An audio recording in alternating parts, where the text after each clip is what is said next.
Santo Tomás de Aquino, dominico y doctor de la Iglesia, 7 de marzo. Santo Tomás de Aquino, luz de la Iglesia Católica, ornamento y gloria de la Sagrada Orden de Predicadores o Dominicos, doctor y guía de las escuelas, nació en marzo de 1225.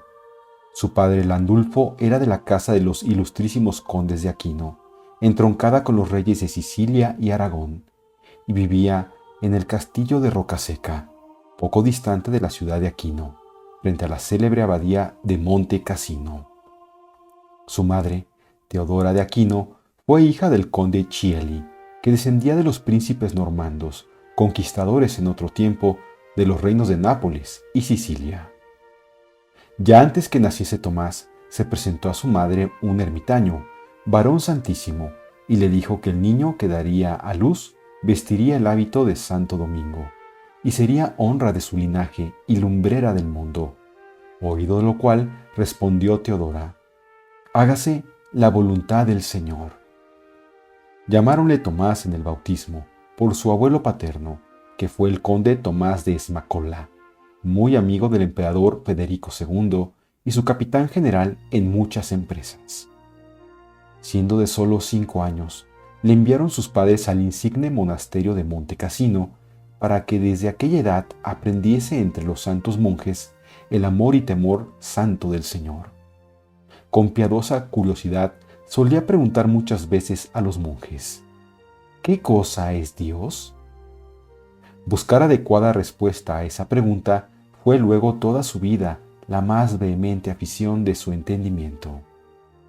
El hacerla ya a los 8 años de edad descubre su peculiar ingenio, pues no pregunta ¿quién es Dios?, como lo hubiera hecho cualquier niño de su edad, sino ¿qué cosa es Dios? En esa pregunta se halla como en germen toda la admirable sabiduría y doctrina de esta esplendente lumbrera de la Iglesia. Mostró, pues, desde sus tiernos años, encendidos deseos de conocer a Dios. Huía siempre de los otros niños traviesos e inquietos, no gustando de conversaciones mundanas. Antes, al contrario, esmerábase en la mansedumbre, en el silencio y quietud, en la obediencia al maestro que le enseñaba y en la modestia y piedad, gastando cada día 2 horas en la oración.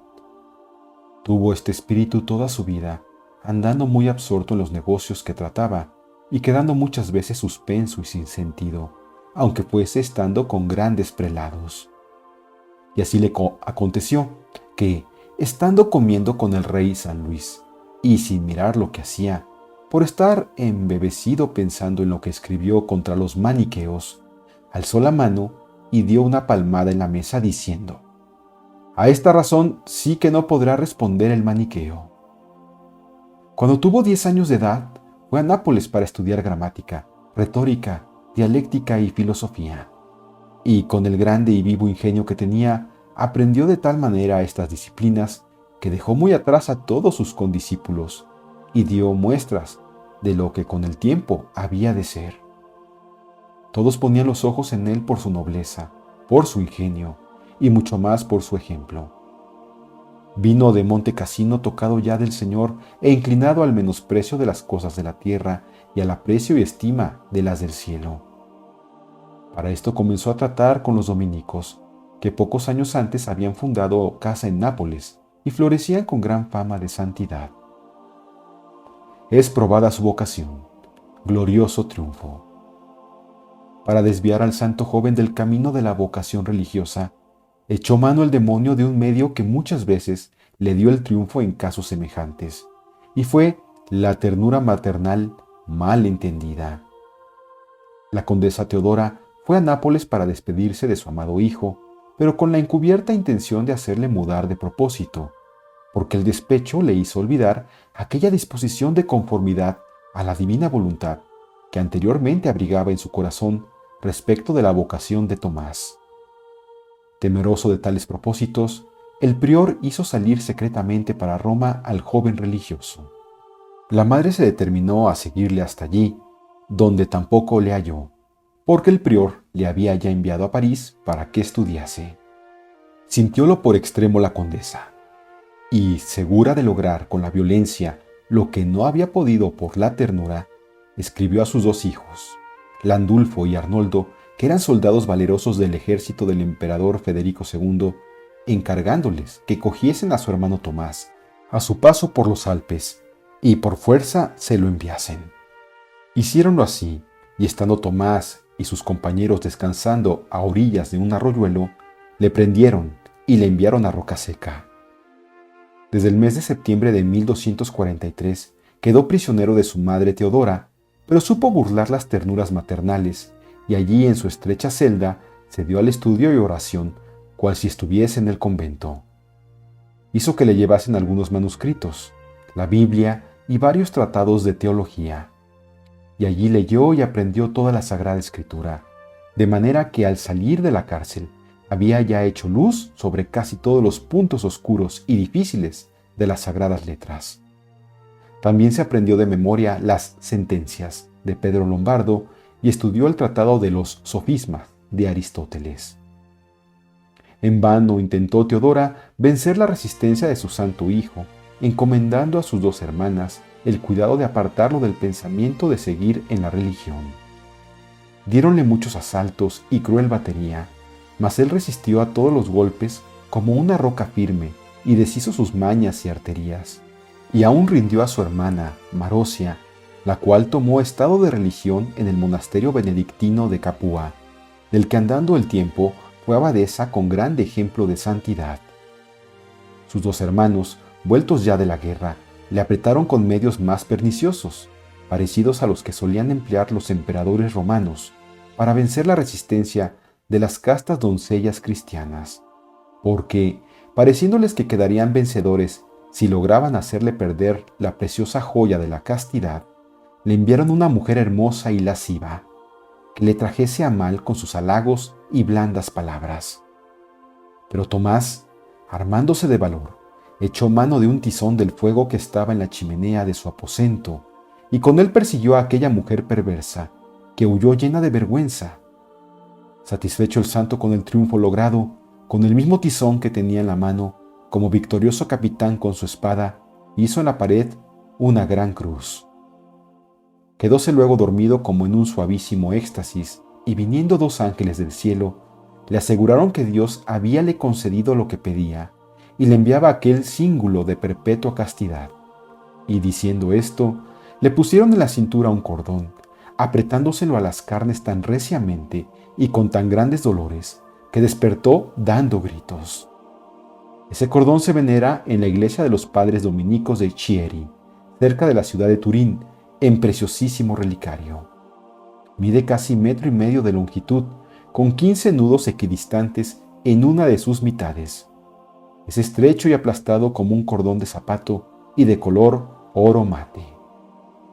En memoria de este hecho, gozan los padres dominicos del privilegio de imponer lo que llaman cordón de Santo Tomás, preciosa salvaguardia de la castidad, principalmente para los jóvenes.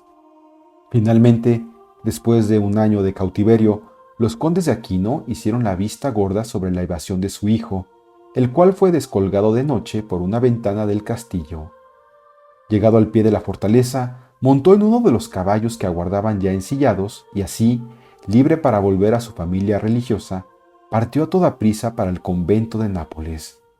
Tenía por entonces 19 años.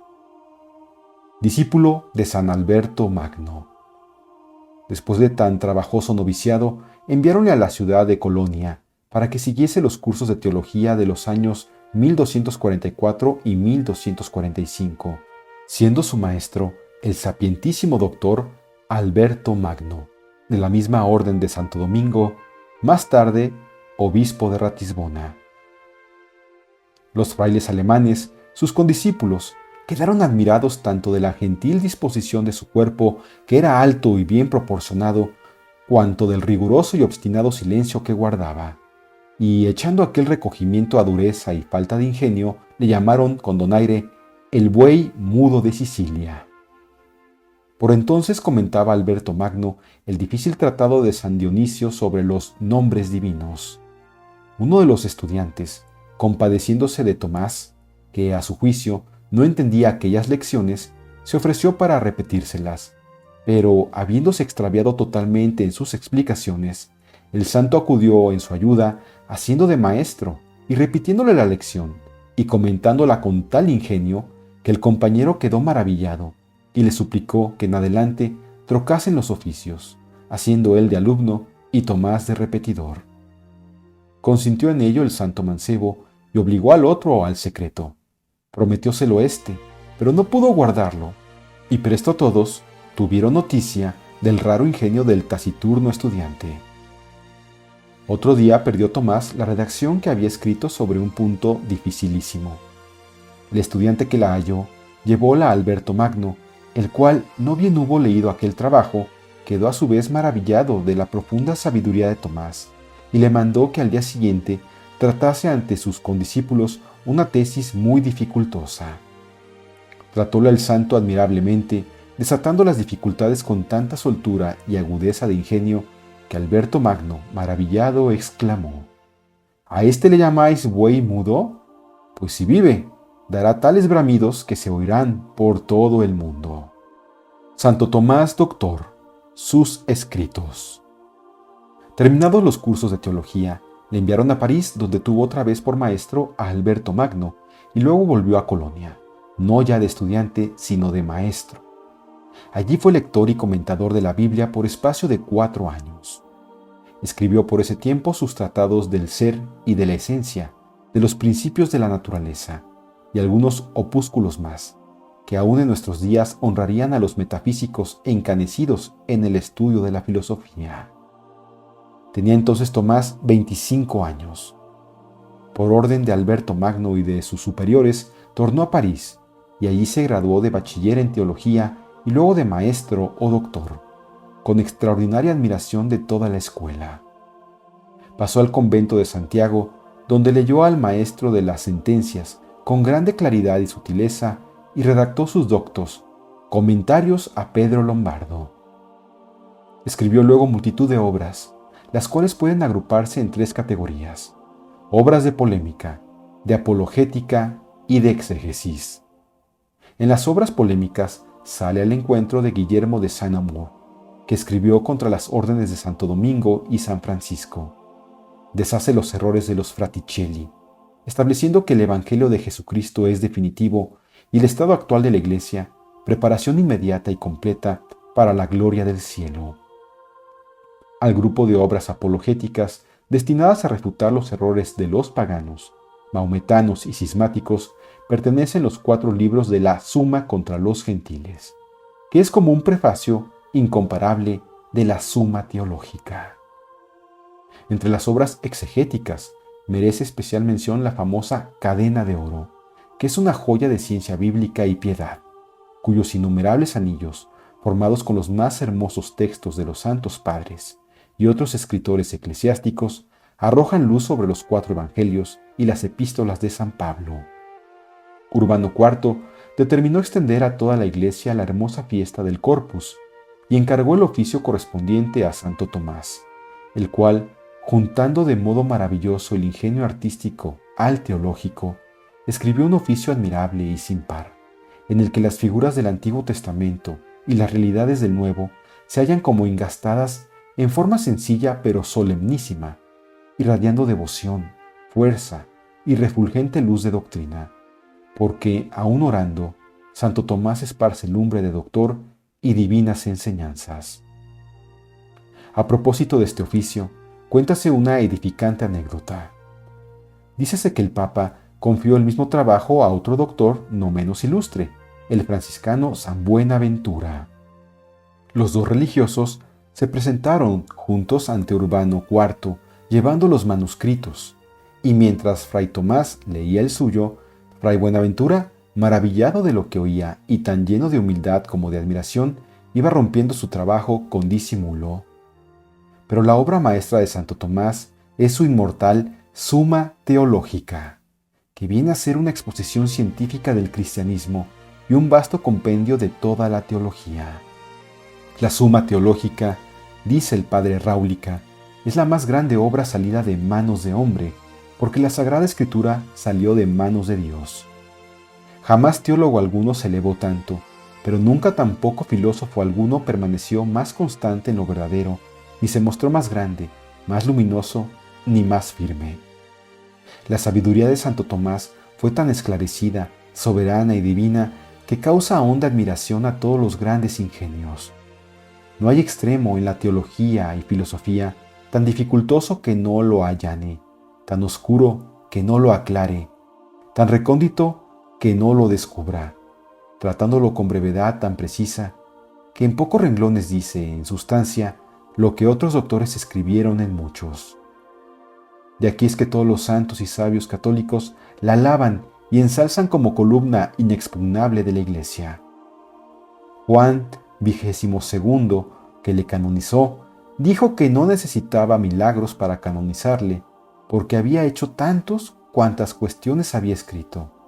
Y Pío V dice que este santo doctor ha alumbrado a la Iglesia y destruido infinitas herejías, y que las que después de él han nacido, como el protestantismo, se han desbaratado y vencido con la luz y fuerza de su doctrina.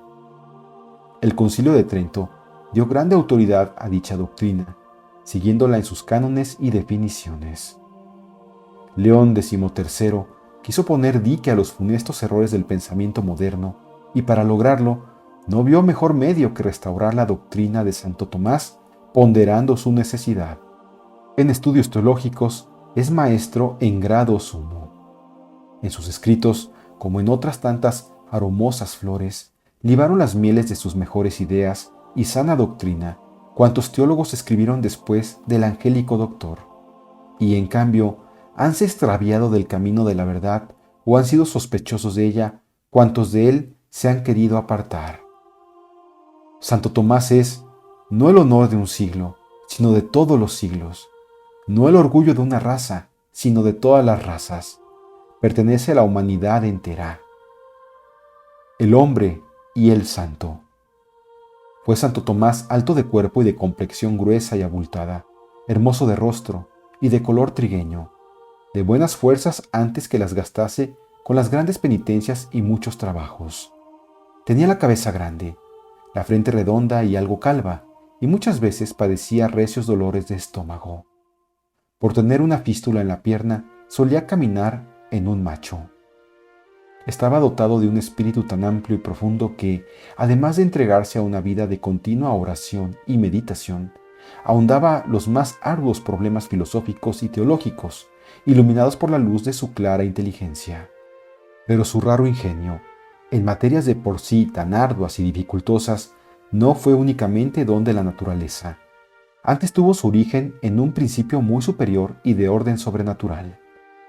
Santo Tomás es, a la verdad, doctor angélico. Fue angélico por su pureza. Ya sabemos cuánto tuvo que pelear para guardarla. Es creencia general que conservó lozana toda la vida la azucena de su virginidad. Y a juzgar por los testimonios presentados en el proceso de su canonización, la confesión general que hizo antes de morir fue semejante a la que haría un niño de 5 años, porque nunca cometió un solo pecado mortal. Dice un testigo que parecía que la virginal inocencia de Santo Tomás se pegaba a cuantos le miraban y trataban, y otro depuso que le había bastado encomendarse al santo para verse libre de graves tentaciones.